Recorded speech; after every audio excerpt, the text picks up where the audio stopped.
तो everyone welcome to my channel. आज हम एमएससी केमिस्ट्री का मोस्ट इम्पॉर्टेंट टॉपिक पढ़ेंगे।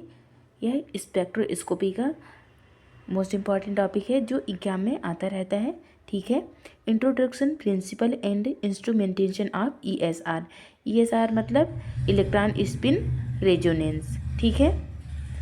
What is spectroscopy. तो इसमें पहले हम पढ़ेंगे ईएसआर या electron spin resonance spectroscopy absorption spectroscopy की एक ब्रांच है।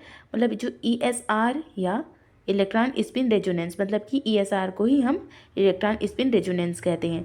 तो ये एक प्रकार की अब्जॉर्प्शन स्पेक्ट्रोस्कोपी की एक ब्रांच होती है। ठीक है। माइक्रोवेव रीजन में फ्रीक्वेंसी वाले रेडिएशन को पैरामैग्नेटिक सब्सटेंस द्वारा अब्जॉर्बिट किया जाता है ताकि अनपेयर्ड स्पिन वाले इलेक्ट्रॉन की मैग्नेटिक एनर्जी लेवल के बीच ट्रांजिशन उत्पन्न हो सके। मैग्नेटिक एनर्जी का विभाजन स्टैटिक मैग्नेटिक फील्ड लगा करके किया जाता है। जो मैग्नेटिक एनर्जी होता है उनका स्प्लिटिंग या विभाजन स्टैटिक मैग्नेटिक फील्ड लगाकर किया जाता है। अब्जॉर्प्शन स्पेक्ट्रोस्कोपी माइक्रोवेव फ्रीक्वेंसी 104 से 106 मेगाहर्ट्ज पर संचालित होती है। जो अब्जॉर्प्शन स्पेक्ट्रोस्कोपी माइक्रोवेव फ्रीक्वेंसी जो होती है वो 104 से 106 मेगाहर्ट्ज पर संचालित होती है। ठीक है। प्रिंसिपल ऑफ ईएसआर मतलब हम इलेक्ट्रॉन स्पिन रेजोनेंस का प्रिंसिपल पढ़ेंगे। ठीक है। ईएसआर स्पेक्ट्रोस्कोपी एक इलेक्ट्रॉन द्वारा माइक्रोवेव रेडिएशन के एब्जॉर्प्शन अनपेयर्ड है जब यह एक स्ट्रॉन्ग मैग्नेटिक फील्ड के संपर्क में आता है। ठीक है। एटम और मॉलिक्यूल्स के इलेक्ट्रॉन एनर्जी लेवल अलग अलग एनर्जी लेवल में विभाजित हो जाते हैं। इस तरह के एक्साइटेशन को मैग्नेटिक रेजोनेंस अब्जॉर्प्शन भी कहा जाता है। जो मॉलिक्यूल या एटम रहते हैं उनके इलेक्ट्रॉन एनर्जी लेवल अलग अलग लेवल्स में विभाजित हो जाते हैं। तो इसमें हमारा जो एक्साइटेशन देखने को मिलता है उसे ही मैग्नेटिक रेजोनेंस अब्जॉर्प्शन कहा जाता है। ठीक है।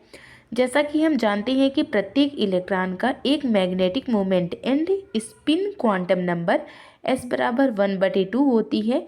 मैग्नेटिक कंपोनेंट ms बराबर +1/2 और ms बराबर -1/2 होता है।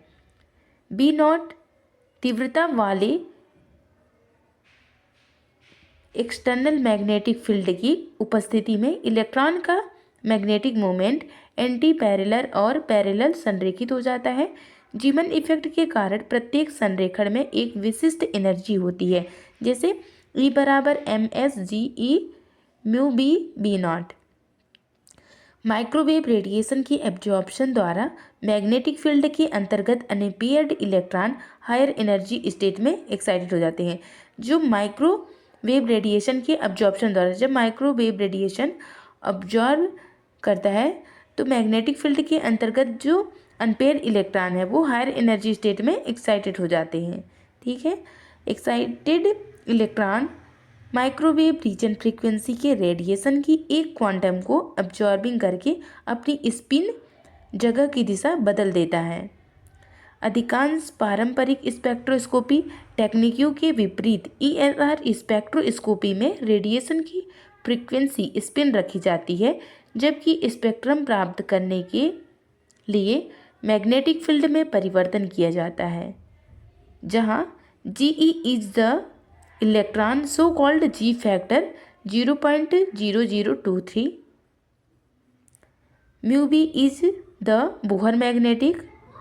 इसलिए अनपेयर्ड फ्री इलेक्ट्रॉन के लिए लोअर एंड अपर स्टेट के बीच विभाजन एंगलिक बी है। इस समीकरण का तात्पर्य है कि एनर्जी लेवल का विभाजन मैग्नेटिक फील्ड की ताकत के सीधे अनुपातिक जैसे बी नीचे चित्र में दिखाया गया है। जैसे डेल ई बराबर जी ई म्यू बी नॉट।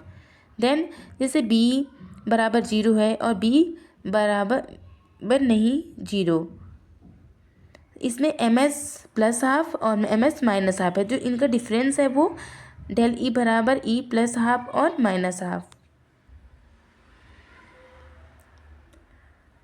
एक अनपेयर्ड इलेक्ट्रॉन एनर्जी लेवल के एक प्रोटॉन एक अनपेयर्ड इलेक्ट्रॉन एनर्जी लेवल के एक फोटॉन को अब्जॉर्बिंग और इमिटिंग करके अपने इलेक्ट्रॉन स्पिन को बदल सकता है ताकि रेजोनेंस की शर्तों का पालन हो सके। इससे ESR स्पेक्ट्रोस्कोपी का मूल समीकरण प्राप्त होता है। h μ बराबर